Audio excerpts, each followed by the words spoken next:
Hi folks, I'm International Master John Watson, and this is Ask the Master on ICC TV. The point of the show is to offer the viewers a chance to ask questions about chess and also to ask questions in advance about chess.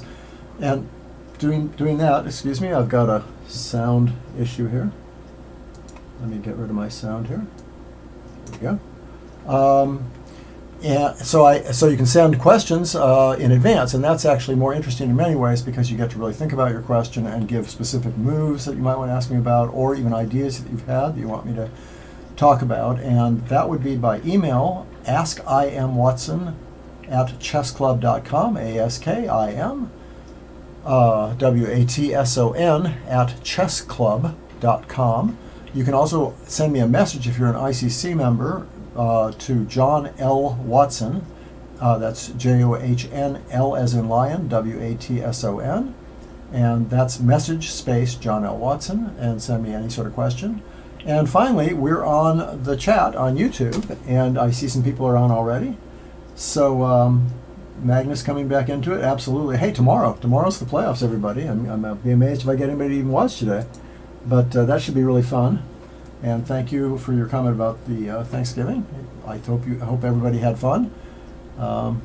So let me just get set up here. What was I going to say? Oh yeah, the questions that you might ask if this is the first time you've been watching this are anything related to chess. For example, chess openings or chess history, chess strategy, anything about leading players, anything about books and videos, since I write those and have reviewed many of them over the years. Or, of course, you can ask anything that comes to mind. So you can also talk to each other on the chat. I don't mind that at all. If there's a little bit of discussion going on, I think that's kind of fun. You might want to answer something that I'm talking about. You might want to just chat between yourselves as I sort of demonstrate other variations. So, having said that, I think I'll just pop right in here. Here's a question I got this week.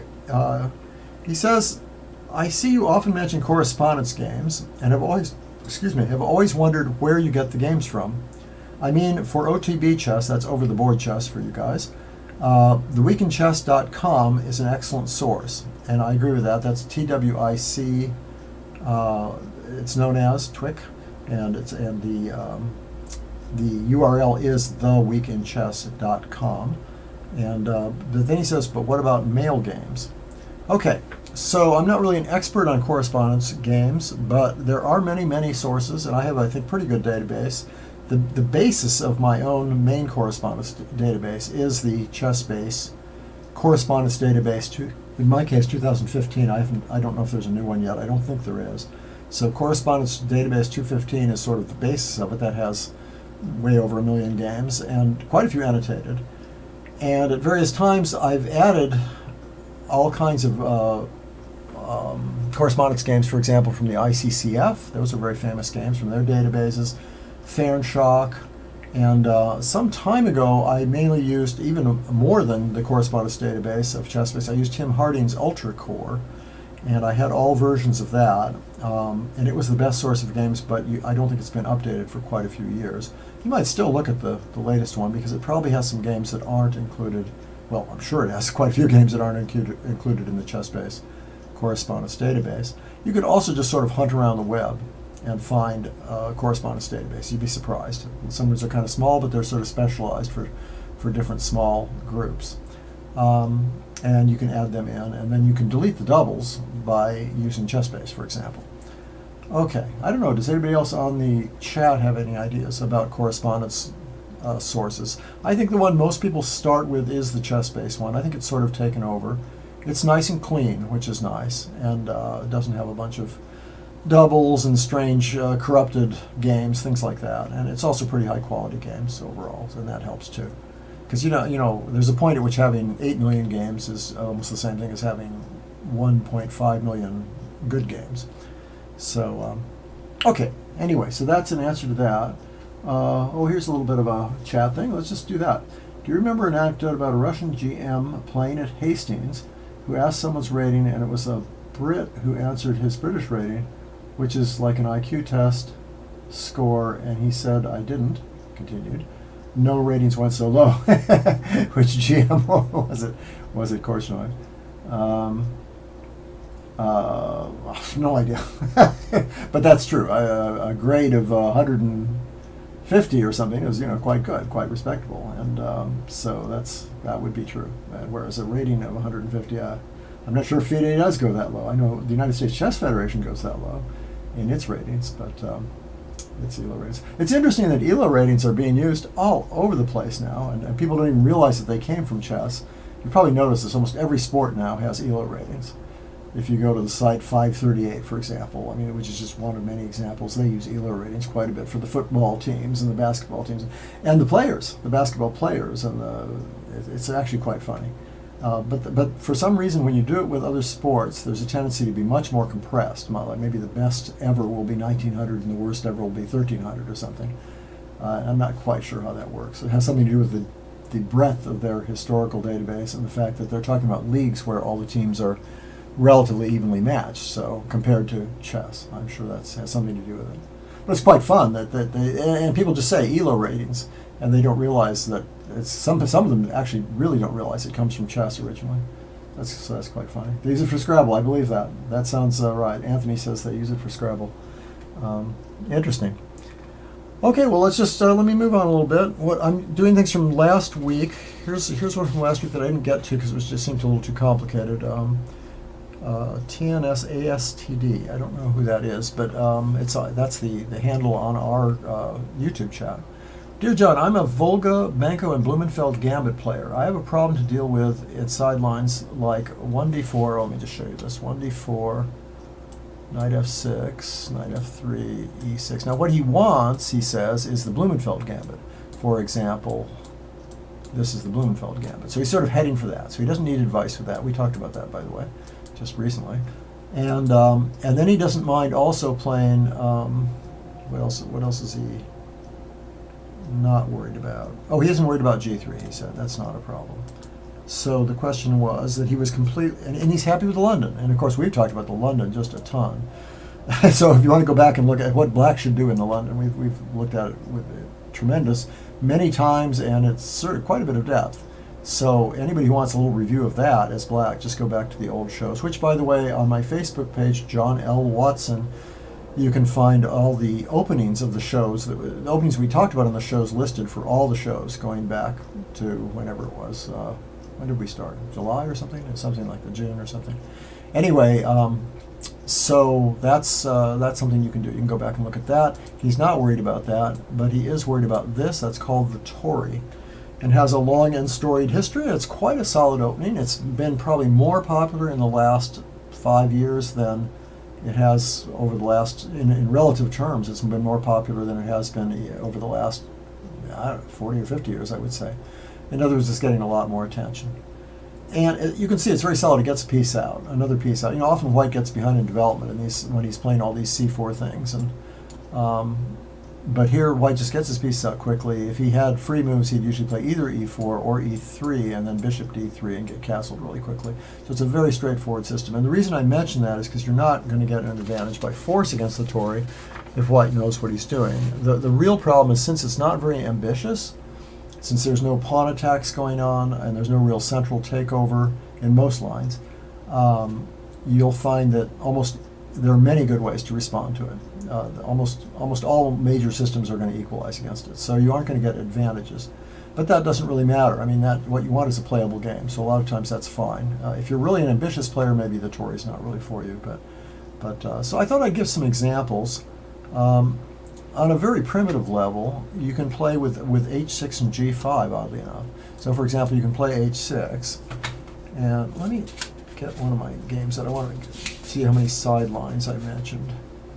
Yeah, so it's not this game that I'm showing you, but it's some other little notes I made, just to make sure I didn't miss anything. Okay, so the normal move now is coming back, and what I want to show you on a very primitive level is just chasing this down and playing either here or knight e4.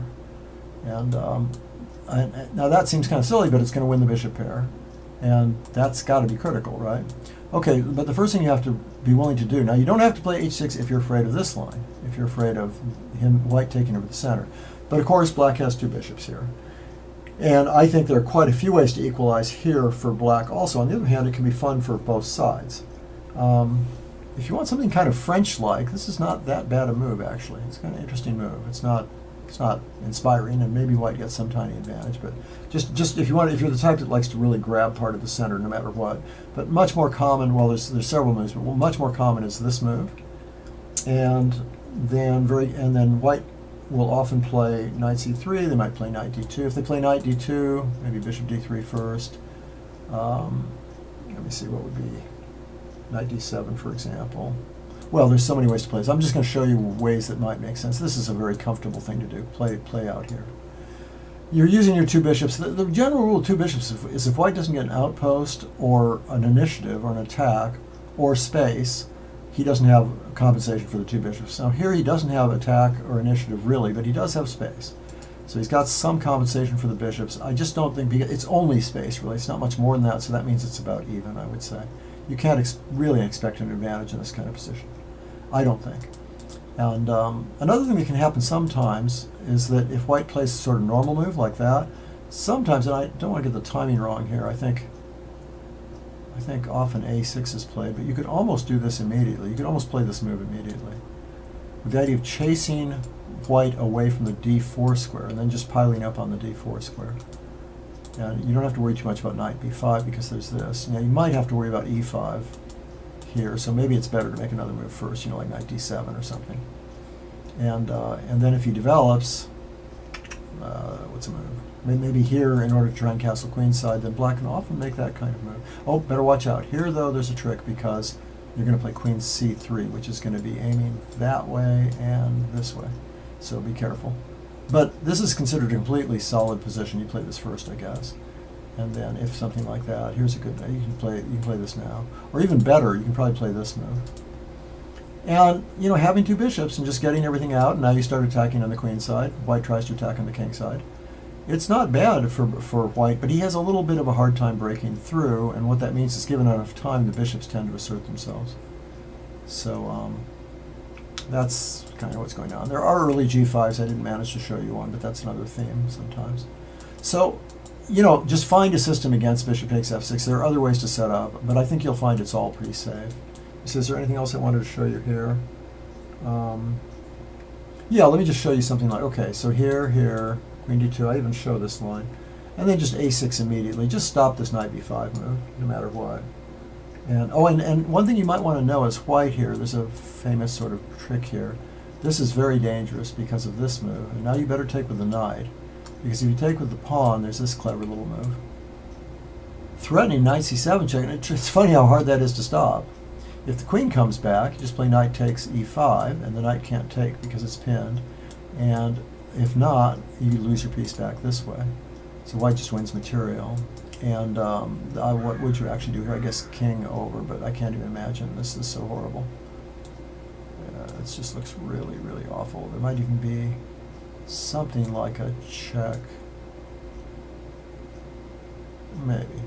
No, I don't know. That's maybe not so convincing. But anyway, you can handle this position. If need be, you can always retreat, and then you with a better game. So that's a trick to know. Obviously, black takes this way, but then white's really better. I think you can just move the knight, for example. Or even this is probably somewhat advantageous for white, although I'm not so sure about that, because then black's pieces get out a little faster. But you get the idea.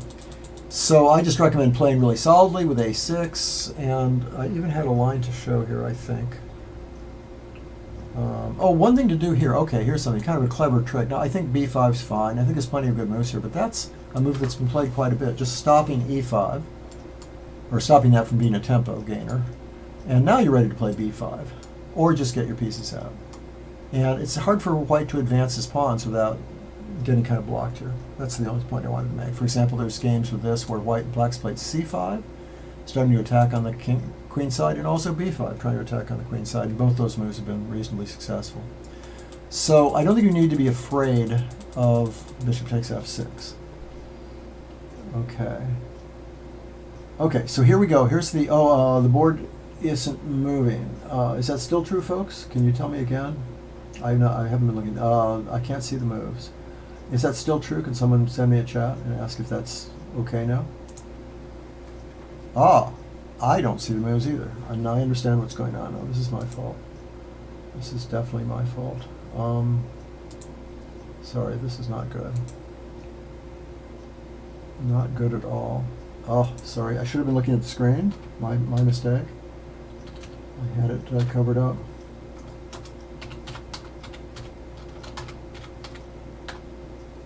Ah, okay. Thank you for someone pointing that out. I should have kept my eye on the chat more.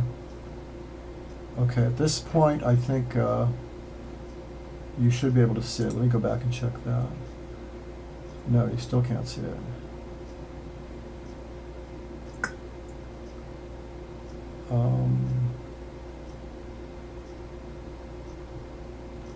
Yeah, I'm on here, but I'm stuck.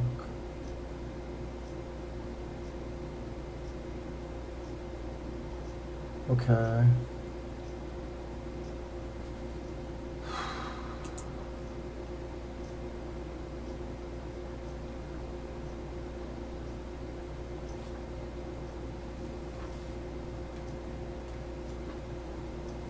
I think, folks, I'm going to disconnect. If you can still hear this, I'm going to disconnect for a second, because I've somehow the show has been stopped for a second, and I'm not getting through here. So give me a second, and I will disconnect for a moment.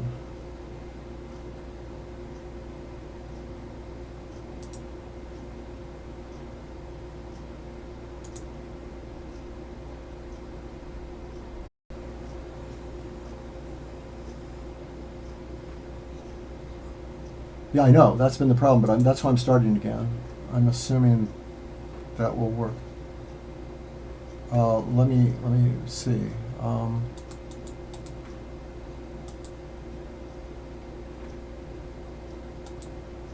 Yes. Hello, folks. We're trying to troubleshoot here. If you hear strange voices going on, I still don't see my. I can't see the board. You can see the board. Can you see the pieces moving, though? Oh, it says yes. It says now you can see them. See, okay. Okay. Let me move now. Is that working? I see I'm on a delay. My screen is showing nothing, but that's maybe the problem. I'm getting another yes. So you're able to see moves. Well, I could do this. Okay. Okay, then I'll just forget about my own screen. That's not really important. I'll refresh it, see if that works. Oh, yes, I'm there. Okay, sorry, folks. The old technical problems again. So I was doing this Torre opening as a response to a question from last week, and you missed most of it. So maybe I'll start over again and try to really briefly show what I was talking about. The question was that someone played, and I'm assuming this is working now, I think it is, that someone was willing to play, for example, the Blumenfeld, this. I don't know how much of this you saw. And they were willing to play against G3 and against Bishop F4, which is against G3 here, or against Bishop F4, which we've talked about a lot, as I was talking about. But he's worried about the Torre, and I was going to say there's many good systems. There are a couple of good ones I was going to show. I don't know if I'll get to them at this point because we started to use a lot of time. But I will get to the one I was just showing from this game. And that's playing there with the idea of chasing the bishop down. And playing either there, which is probably a little more accurate because you don't have to take the bishop too quickly, or this. That's the basic idea. But then I was saying as a side thing that if white takes, that's a problem because white's getting a big center. On the other hand, black has two bishops. And I was just suggesting that you could even play here if you want to be real solid in the center, but most people play here, stopping e5 or making it kind of anti-positional. And then I was just saying that you could set up with knight d7 and a6 and b5, and maybe I won't repeat all that, but basically it's a very solid position. You have two bishops, and it's hard for white to really get anything anything concrete here if black knows what he's doing. It doesn't take too much studying either, so I think this is acceptable as a repertoire thing if you're trying to get something quick and dirty. Okay, so then in this game, he simply plays there first, and I'll show you g5 also next, but he's going to play a g5 system, but he's going to do it in a different order by putting the knight over here. Maybe I'll show you a little technicality right away, which is that if he plays here right away, I'm going to show you a quick game with that, or at least a repertoire with that. but that's also a move here. You can do that also here. Now, one thing that looks bad about this is that white can play here, attacking the rook, and people have actually played rook g8 in this position, but it's actually safe to play here, even though it looks very, very risky because of this check. I mean, after all, black isn't even winning material here after check. But what he does have is he's breaking up white's center, and there's always queen e8 if it's needed. There's bishop g7. It just turns out this is an extremely safe position, and also a very quite a good one, just attacking in the center here. Probably white's best thing is to take that pawn, and then black just attacks that. And you're doing just fine here as black, because once again you have the two bishops, and you're going to win this one back, and you can always chase that queen away. So it's an odd system, but it works. So that's the difference between knight h5 and knight e4, basically. In this game, he plays d6 first. Then he chases. So that's another way to do it. Okay, so the point is you've got two bishops, but he has space. Same sort of trade-off. You're going to win the second bishop here, but you don't take it right away because it's actually easier to sort of torture him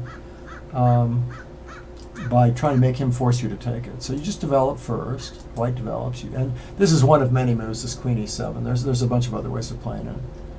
And just this example game. I'm not going to go into a lot of detail here, but...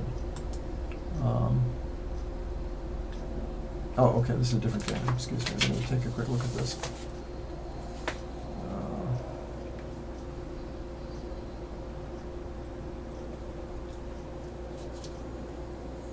Okay. Yeah, instead of queen e7, I think a6 is a pretty good move too. Let me show you that. I think just a6 first. If you're going to fianchetto, it's kind of nice to not have, for example, the queen coming into these light squares. But you're also going to maybe play for b5 with attack, depending what he does. And then one example might be, you can also even just castle. I guess it's pretty obvious what you're doing here. b5 and bishop there, and at some point you finally take here. Another interesting move is just to play e5 straight away and get a Philidor-like position. Just a very solid position in the center. There's nothing wrong with that at all. The main line there goes like this, and then white makes the clever move. F takes g sometimes, but this is the main line in this Chernayev, I think it is, and Prokhorov or something, that book. And you can see this position looks quite playable. You've got a tempo on there. And why shouldn't you be okay here? I mean, white's maybe a little ahead in development, and it's got a little bit of space in the center, and so there, but black has two bishops in a very solid position. Okay. Are you a big fish? Oh, big Karpov, yes. Okay. He's a very good player, by the way. I know who Big Karpov is, and he's not a fish. And so that's one way of playing it with knight h5. Let me just show you what happens in the game. Goes like that. So he plays queen e7 instead, and he fianchettos. So that's a different option. It does allow this move bishop here, which a6 would have stopped. I don't think that's really very dangerous, though. And black develops. I do think I would play a6 first. Now that's a clever move. It forces black to commit with that knight, but also it's just good to clear that pawn. And now, instead of castling, I think black should just attack the center like this. You might still castle either side, and also why waste a tempo in a way? It's not that dangerous to castle kingside, but often you have more than just one defensive piece on the king. If you have a couple pieces over there, it's very safe, even though it looks a little loose. Here, you only really have the one defensive piece right there, and that means it's a little bit shaky. So I would attack the center first. I think that makes more sense. At least that's in a similar position. I would do that. But you can see why maybe the a6 b5 plan is a little bit sounder. Okay, so that was one game. I could show you some sidelines, but we've used a lot of the show already, so that's good. I'll skip some of this stuff, and let me go back to one other. Okay, I see no more questions or comments for the moment, but please feel free to send them. I'm just trying to answer the question about the Torre. We haven't really done much with the Torre. So one of the ideas is to chase down this knight, and then I'll show you another idea too. But let me show you another version of chasing down the bishop. One thing I like about this is the simplicity. You don't have to learn much. Okay, as I say, he could play knight h5 or d6 first.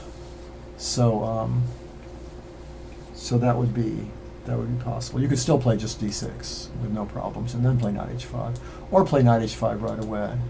Nothing wrong with that. But he decides to play with knight e4.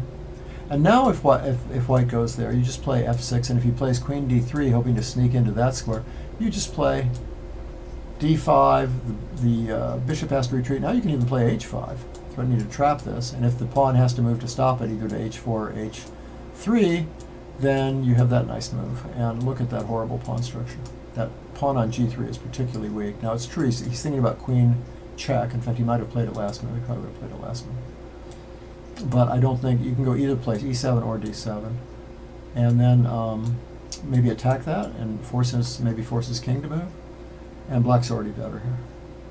So there's no radical solution to knight e4. You just have to give him the bishop. White has to give him the bishop. And white says, okay, I don't mind that. I've got some space. But I think it's perfectly good for black.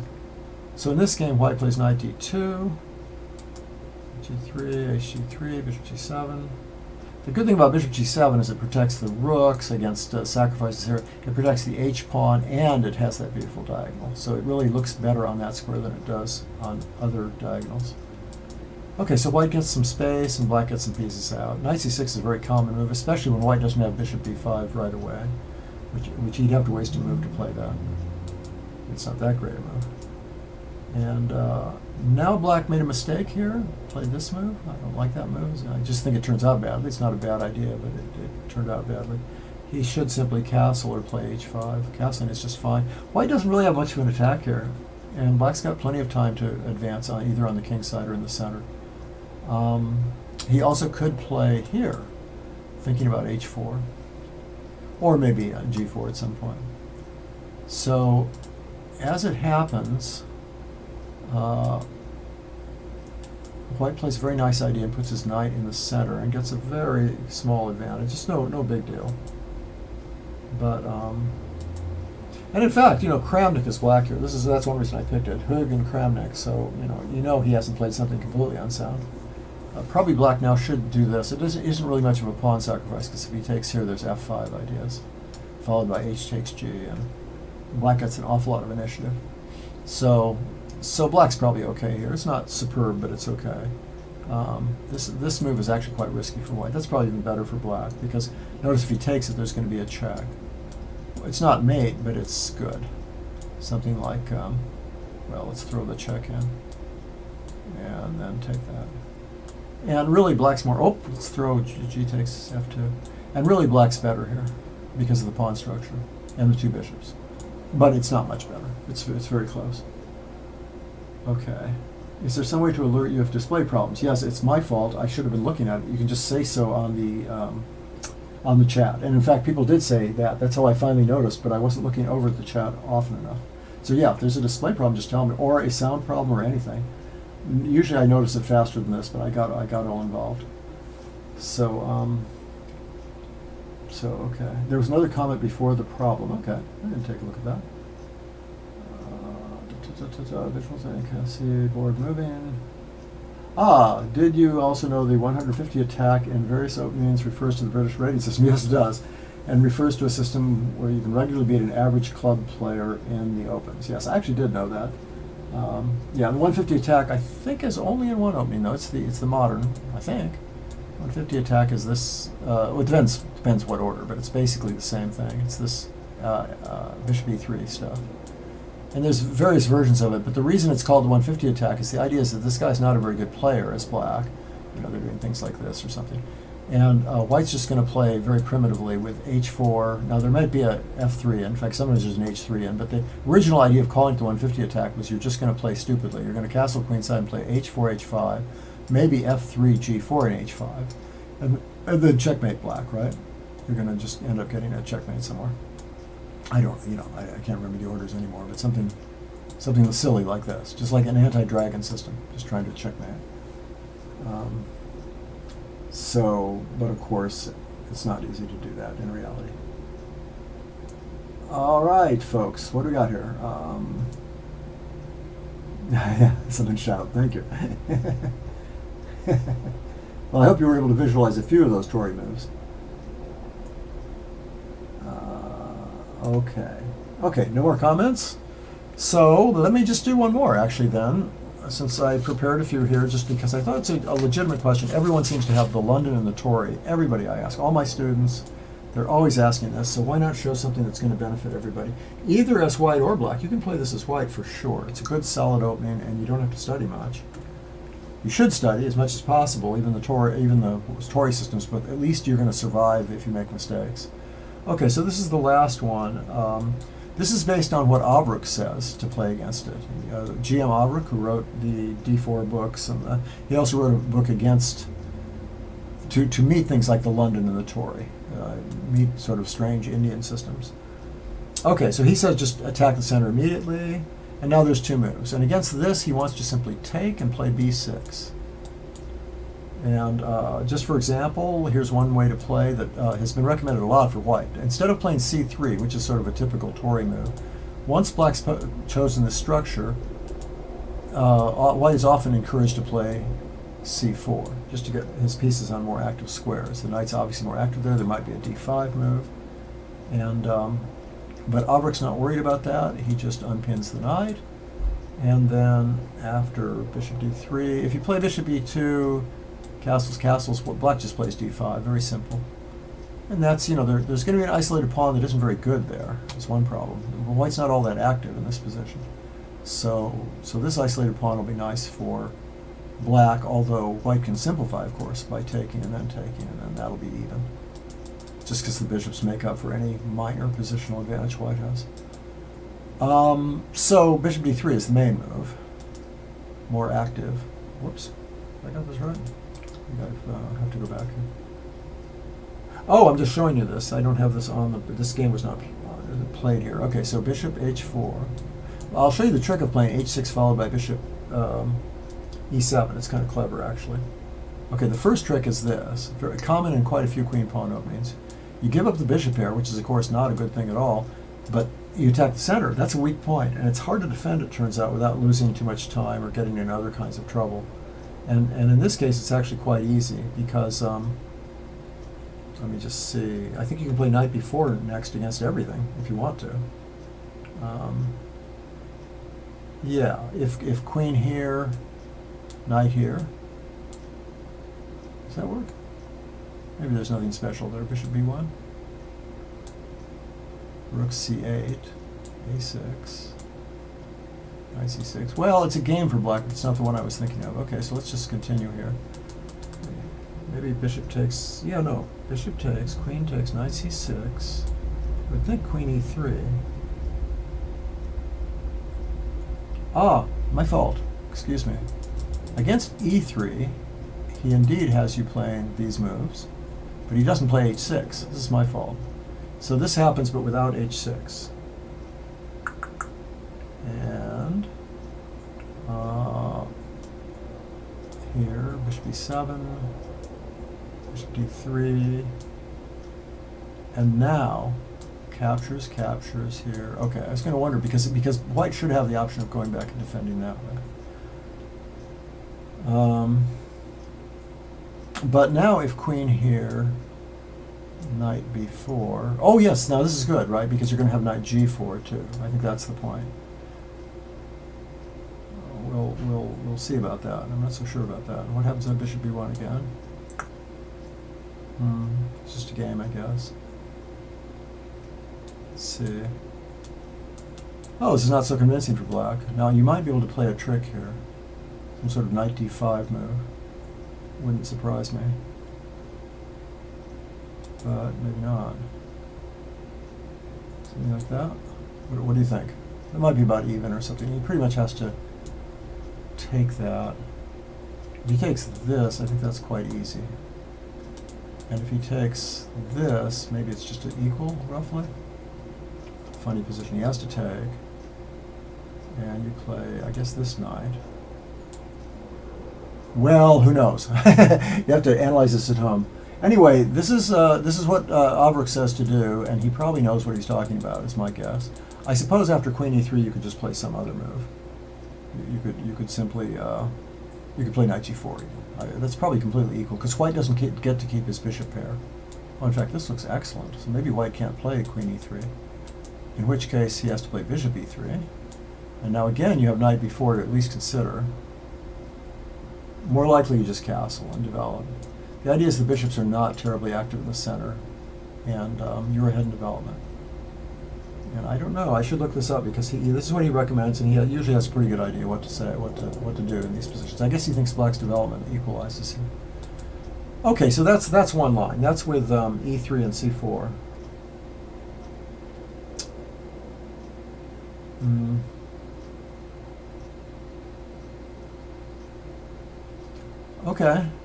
Okay, let's try it again. Yeah, I'm still trying to figure out why this would work. Maybe you should be throwing in h6 and then playing knight c6, bishop takes, knight c6, hitting d4. You can't give you that center pawn with an outpost. See, this one might work better because of the bishop placement here. And if knight e2, you can play bishop e4 check, right? So that's awkward. And there's no bishop e3 this time, so it has to be queen e3, and then knight b4. Or even knight g4. Aha, okay, so this should work. This is fine, this looks perfectly good. Whoops, maybe not. Let's look at that for a second. Oh no, this is fine. No problem here at all. White doesn't have any attack at all here, and black's very happy. And he's also kind of threatening to attack the queen and win that pawn. Okay, sorry, got a little confused. I hope this kind of helps anyway, though, against the Torre, so you get some feeling for what to do here. The other option here is to play with c3. In fact, in the game he plays with c3, so let's do that. Plays that move c3, chases that back, and fianchettos again. So the Obrook system is to fianchetto your queen bishop. And we'll take a look at that quickly, so you can see what's going on here. White makes all the normal moves. These are White's Torre moves. If you've got an opponent online playing this stuff, they'll probably play all those moves automatically. So that's something to know about. And castles. And queen e2. They often play queen e2, not the only move. You can play things like a3. And now black just says, okay, I'm going to claim the center as well as white. I've even got slightly superior center in some ways. And white plays up. He can play other moves, but that's maybe the most critical one. And before white gets f4 in, which can be a real bother, black just takes that and goes forward, exchanges some pieces. One reason I'm showing you this is I'm not trying to show some fancy black victory. I'm trying to show you just a typical line where white plays all the right moves, but you still get easy equality. There you go. Now you kind of break up the that side of the board, and this is easily equal because you've got slightly the better center, but he's got there's a little bit of it, there's that outpost. Even if he can't use it, he's got some pressure in the center too. So this is probably about equal. Maybe I'd rather be black here actually. Did they make any more moves? Yeah, I just stopped here. Maybe there's a d4 idea in the cards. So a little dull, but that's the problem with the Torre. As white, is that it's pretty easy for black to equalize, and also as black, there's this problem about how to get really active play. You have to be willing to play positions like this in chess. That's all there is to it. This is unbalanced. There's plenty of options for both sides, and the game can sometimes start fairly with some pieces off the board. That happens in almost every opening. Okay, so that was that. We have no comments, no questions. Is that right? Speak up. Possibly I bored everybody to death with that one, but I know I'm always asked about the Torre. So that's two ways to play it, basically. Either chase down the bishop with g5 and play knight h5 or knight e4 and take that bishop, or simply fianchetto your queen bishop and get your pieces out and just play very calmly and simply. That's one of the problems with the Torre. If black makes just really common sense moves, then a lot of times there's not much that white can do to really cause a lot of problems. Okay, now which one was I going to do? There's a couple here. Oh, I got a comment by Per Bredbacka, who's often been on, and I don't know if he's on today, but he asked about a couple things. One was he talked about Michael, okay, it's a bit of an essay almost. Michael Botvinnik has been referred to as a scientific chess player, sometimes the first scientific chess player. Offhand, I don't remember specific others who have been bestowed with that epithet. As such, the definition does not seem self-explanatory. One is tempted to shrug this off by muttering, "What's in a name?" The Parchik obviously possessed great strength in positional play, and the suggestion that scientific, systematic, and positional were more or less chips off the same block. Well, I guess the first point, so the question kind of, it's not a question, but I think he's kind of implying what does it mean to be scientific?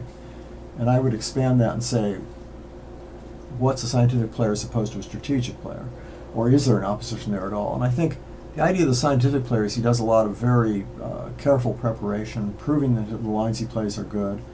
He's not just heading for strategic positions or ones that have principles attached to them as much as he is trying to play in a systematic fashion and in a sense cover all his bases. And I think Botvinnik was one of the first ones to do that, to be really ready for almost everything in the opening and every kind of structure that could arise, and a lot of very concrete ideas.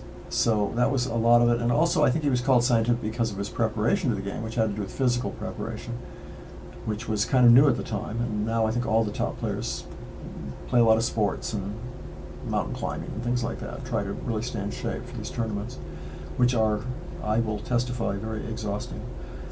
Okay, so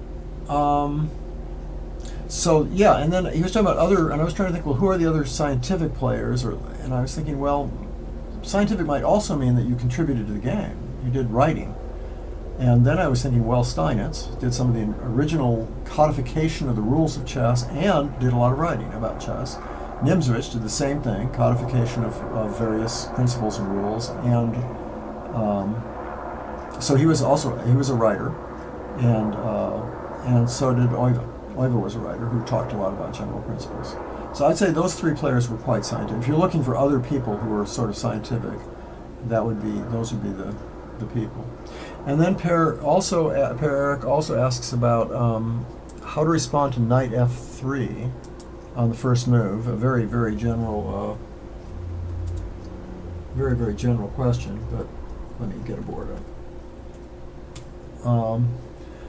How to respond to knight f3, and he talks about a lot of different things, and he mentions, for example, that after that your opponent might know enough to play a Sicilian, but he says in some books they say, well, White's not going to be, if White plays knight f3, he's probably not a Sicilian player. Well, I just don't believe that anymore. I think you'd have to be quite ready to play a Sicilian. So that eliminates c5 for quite a few people. If you're willing to play a Sicilian, it's a nice move because you can play very systematically. You can play, for example, here followed by that.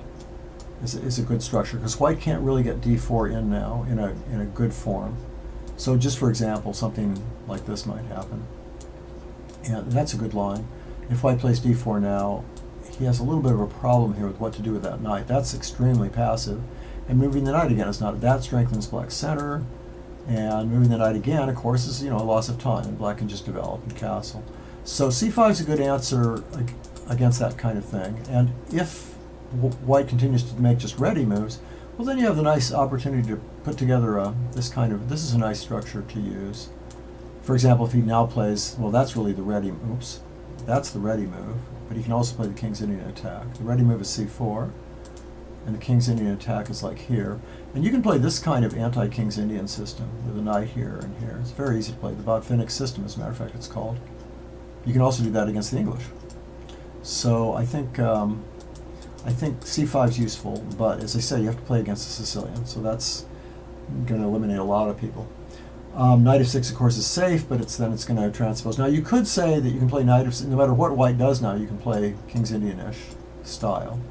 So that's one possibility right away, that you can just play that if you're a King's Indian player.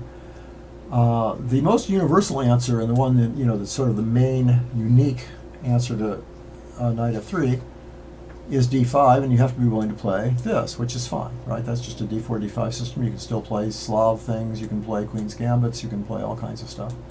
But you have to be willing to play those. And the main issue there for a lot of people is this King's Indian attack kind of thing. And then I think what an awful lot of top players play, which is just bishop g4 ideas. You play there and you play either bishop f5 or bishop g4. Just incredibly safe to play this way. That's a reverse London system, or if you want to, you can also go here. Just very, very simple to play. Get your bishop outside the pawn chain, play bishop here, play knight here, castle. It's a good system. I think that would be maybe the best from what he says in his question, which I haven't read all of. Says some sources recommend d5 going for a ready Benoni. I don't know why it said ready Benoni. Oh yeah, if they play here, but this isn't really a Benoni. This is better than a Benoni for black because white isn't able to force. This would be a Benoni, a tempo up for white. This kind of position, which white would be very happy with, and then fianchetto. But black plays knight c6 instead, and no one has ever cracked this. This has always been a real disincentive to white's play of this order. So d4 has always been an issue, because if white does nothing like this, black can still play here and then play for e5. And this particular e5 d4 structure looks like Benoni, but it isn't. There's no c5 in, so there's no b4 counterattacks on the center, and black simply develops very naturally, and this is considered quite equal. White has never been able to get much against this. Now you can play this way and you can have some fun with it, but it's not inspiring, to say the least. So so that's the problem with c4 right away. Now if you don't play c4 right away, most people play this first, then you run into that other sort of thing I was talking about, where black can just play systems with bishop g4 or bishop f5 and c6 and e6 and that kind of thing. So that's a good system for black, I think. Okay, here we go. Questions, here we go. Recommend for, whoa, it's all kinds of things here. John, what do you recommend for improvement in the endgame? We talked about this a little bit. Hi, Muhammad. He sent a really fun material, Muhammad did, and I never really got to most of it, I'm afraid. Yeah, what do I recommend? Well, obviously, first of all, you need to study the basics in the endgame. You really do. I think every player should know basic rook and pawn endgames. Obviously, how to king and pawn, normal king and pawn endgames. How to win with, how to play opposite colored bishops. How to play a bishop endgame, a pawn ahead. Which pawns win, which pawns draw. Rook and pawn is the most important of all because it occurs so often. Rook and pawn is the ending you'll get the most often. So take a book and learn all those lines first. That's the best way. And plus, they're kind of fun. It's kind of fun to learn that sort of thing. I had a rook and pawn. I had a this last weekend I was playing a tournament and I got F and A. I was playing against an F and an H pawn with one rook apiece on the board. Classic ending, and I did draw it because I knew what I was doing. So it helped to have studied that. Very, very classic ending. Or the other way to look at it would be white having the F and the H pawn and black having the king. White having each side has a rook. And it was very late. It was move 70 or 80 or something, and I was very tired, but it did work out. Okay, so let me see. Yeah, so I guess I would recommend d5 as maybe the first choice, given what you said about other lines, like the Sicilian thing and that sort of thing. That would be a really good choice, real solid choice, and you can't get really hurt with it. Okay, it's like the London, a little you trade all white's minors and he has nothing. What is? Wait, let's go back. And then improvement in the endgame would be studying endgames from just studying endgame positions and playing them against a computer is very good practice. Just playing against a computer, maybe lower. I know a friend of mine who teaches a lot said lower the computer's playing strength a little bit, because otherwise the computer's sort of too good and it's going to make all these weird moves that But play against a one that's comparable to your own strength, maybe a little better, and just practice endgames are good ways to play. What's the definition of active? Does that mean your pieces have more squares, or what I hear the term, but I don't really know what it means related to chess. Okay, yeah, basically it means, active means, almost like the number of squares, especially forward squares you can go to. You got to be useful squares. But active, for example, active bishops are the easiest to understand, because if a bishop's, stuck,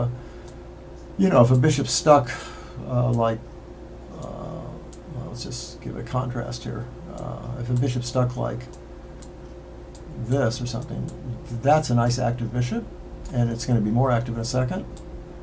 Here, where it goes along all these diagonals, and this is an inactive bishop. It's just not going anywhere. Even if it moves to d2, which is not much of a range to go to, it can't go any further. Black's bishop here is very nice, and the minute he cuts it off, it's maybe not so nice. It's not so active. So that's the first idea, is just range. How much range and scope do your pieces have? Knights are very similar. They can be active knights or passive knights. I mean, a knight on, square like that is extremely inactive. And a lot of knights, even when they're developed, say some knights on the side of the board, for example, are sort of infamously not very active. Something like this, because it doesn't have many squares to go. There it can be just chased, and there it's attacked. And there it's a little inactive in the sense that it doesn't have any forward squares it's going to. It's playable, but not a very active. I would call that not a very active knight. It doesn't reach into black's position. You can imagine same thing with the queens. The queens can either be blocked by their own pieces, or they can be sitting on a central square and ranging all over the board and be really super active. Yeah, so I think you got it actually in your question, which is basically how many squares do they have available. And usually when you talk about activity, you just look at the position in general. When a good player talks about activity, they look and they see that their pieces, often it means attacking chances or chances to win an endgame, because since the pieces have more scope and cover more squares, it's easy to make progress, basically. It's a good question. And I didn't answer it strictly. I don't think there is a strict definition. Maybe I haven't noticed the Torre. Okay, it's like London, you trade all white's minors and he has nothing. That can happen, it's true. It can happen. Of course, white can play this differently and get chances no matter what. He can do that in the London too. But the problem is black. The only problem with the London and the Torre, and they're just fine openings, and they're played by top players all the time, is it is true you're allowing equality. You're allowing some fairly simple lines. It's just that then you decide, okay, so what? So it's equal. I'm just going to play chess. Nimzovich, yes, is the relates to the question that I was asked about Vinnick. Yeah, should you invariably play one c5 against knight f3? It would be rather handy for white to obtain a Sicilian should this be his favorite opening. Yes, which is what you said this pair, Eric. I hope you heard the answer to your question, and that's what I said too. And I don't think that's such a good idea, because I think people these days who play one knight f3, they may have also played 1,000 games online with e4, so they may play against a Sicilian all the time. So you better be ready and happy to play against a Sicilian if you play one c5. I play one c4, c6, knight, e3 system, but don't know what against e5. Okay, let's look at that. Good question. I like these questions. Let's get. I don't like to just lecture on something like the Torre without getting some feedback from you guys. All right, so you play e3. It's a funny move, but it's just fine. Carlsen, I believe, played it in this exact position. And one of the ideas is just going to get a normal Slav, but you're not committing to it yet. You might play b3 first, for example. You might, you might not want to commit to the other moves. You probably play knight f3 first, but you don't necessarily play d4. You're probably going to play b3, or you're going to wait to see what black does first. It's a good anti-bishop f5 system, for example. Okay, but the question is what to do about e5. And because I'm a French player, I'd be like perfectly happy playing here, but you may not like that. It kind of depends what you like to play. This would be an advanced French reversed. I'd be very happy with that, as I'm black now. I'm playing black with the tempo up. Or this could be a kind of a Sicilian reversed. I think taking with the queen is interesting.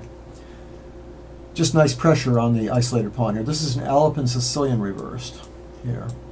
And just to show you that, I'll just show you what I mean by that. That's this. C3, D5. Whoops, sorry. D5 takes, D4, knight f6, knight f3, e6, and you'll notice that black is one tempo down what we just had as white. We had this move in already as white. And that's attractive because black's already willing to play this position, and having an extra tempo is nice. Now, whether white's better, I have to admit, is dubious. But he has maybe more chances, just like he does in a lot of openings. Let's look at that one more time. So we're talking about going here, and here, and here. Now, what else you could play? You could treat it like a Alpin Sicilian reversed, right? And play knight f3. That'd be the other main move, I think. You could also even play this with an exchange French kind of position, where you might like the fact that black's already committed to this move. It could be a little dull, but I'd rather be white here just because I think c6 is a little premature. But here's the other thing you could do. You could attack that pawn.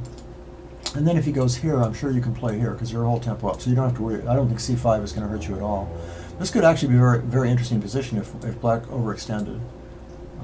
Some move like this would really weaken his center. And I don't know about queen a4 check, so maybe just here. And then obviously if there you're losing that and you have knight d5, so that's horrible. And if a6, I think you can play queen a4 probably, threatening all kinds of discovered checks. If he plays knight here, which looks natural, he still isn't threatening to take the knight because the rook's still pinned. So you could just play here, pretty much winning, I think, or at least, yeah, pretty much winning. So I guess he has to play here, and then maybe take anyway. Now you're threatening check. Let's just see, make sure you don't get completely trapped here, it's the only problem. And then d6, threatening check. I think it's working. Yeah. Yeah, so something like that. Anyway, so you can't play c5. Well, if you can't play c5, you've got an Alpen reversed, normal position, but you're tempo up as white. Okay, maybe equal, but you know, black has fun playing this a tempo down, so why not play it a tempo up? And the usual move is d3. That would be d6 normally. Now you're threatening to really give him a bad structure. Taking followed by either queen c7. You can also play these lines with b3 are fun. So just for example, if he plays here, that's a normal move, but he's a tempo down, and I think white will be much better here. That's my guess. It should have been black's move here if he'd had reverse colors, but he doesn't. So here already you're better, I believe, almost for sure. Just for example, because the queens are coming off, and that's weak, and that's weak. Now normally having this pawn being so active, black might be okay, but he'd have to have a lot of pieces out too. Here you're going to get even one more piece out with tempo, and I'm not sure where you're putting all your pieces, but I think you can see it would be a lot more fun to be white than black. You have an open file against that weak pawn and an outpost on c5. So yeah, how about knight f3? Let's see what else he can do. Well, he wouldn't play e4, maybe. He'd just play bishop d6 or something, right? I don't know if you're following all this. This is Alan. So maybe here. Now, can't you play d4 anyway, though? Oh, I'm sorry, this pawn's hanging. Oh, it can't play there. Now, what can he play? He can't play knight d7. Play f6, but that's... Oh, d4, excuse me. Ooh. Ouch. I may have messed up here. Somehow this, I don't trust this completely. Might have to play queen e2 check. Well, still interesting.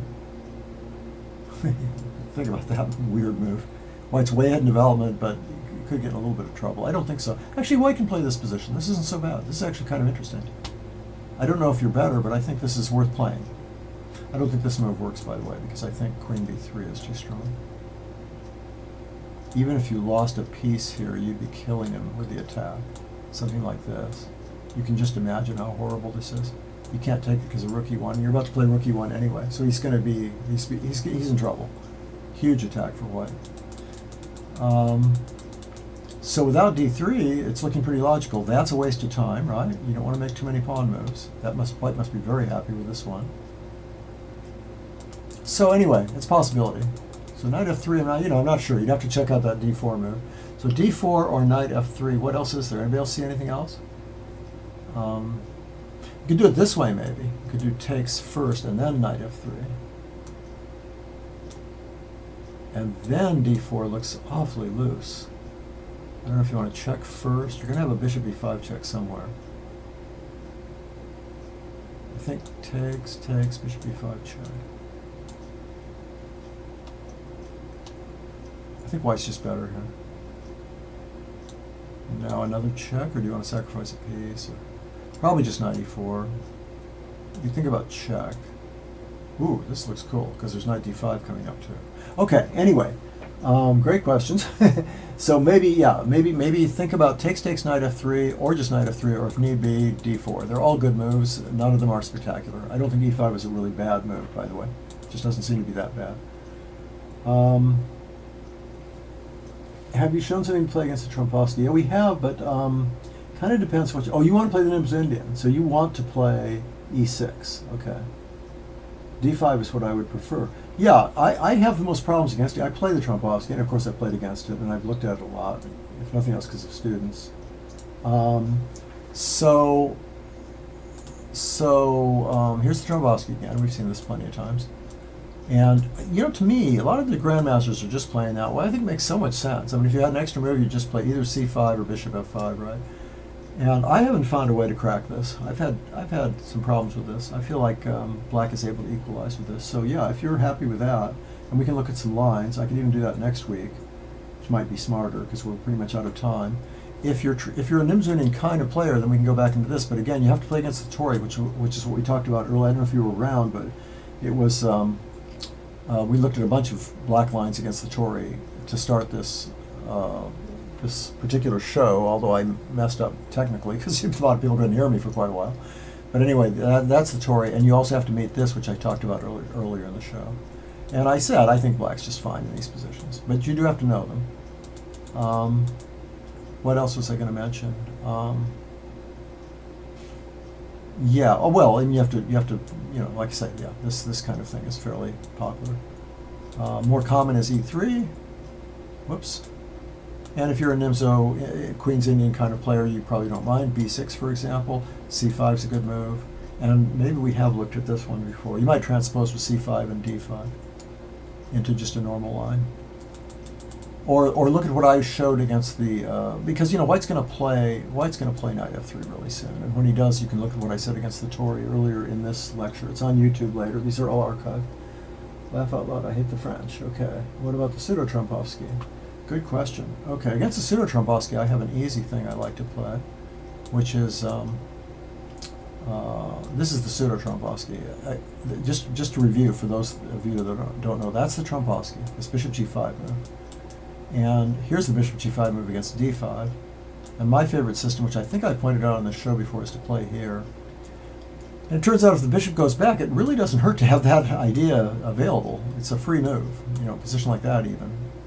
And then this bishop's coming out, and there's going to be an E5 at some point if White isn't real careful. So, it's something like this. This is a standard Chigorin defense position with a whole tempo up, where Black does sometimes play F6. Nigel Davies? Yeah, or else, no, Nigel Davies, recommended systems with, I'm not absolutely sure it was him, but recommended systems with F6. He's got a little DVD on it. Well, now your whole tempo up on those lines. So normally White's goes back because he's thinking, haha, if Black goes here, I go here, the pawn's pinned, I've got a positional advantage. The problem is, this move's quite good actually, because there's nothing White can do about losing the bishop pair to knight F5. In fact, Black might not even take the bishop pair because his knight is so well placed on F5. There's no way to stop F5, knight F5. So this is already almost a complete solution. Now he can run like this, but this is actually kind of weakening. I don't remember for sure exactly how I was playing this, so let me think about this for a second. C5?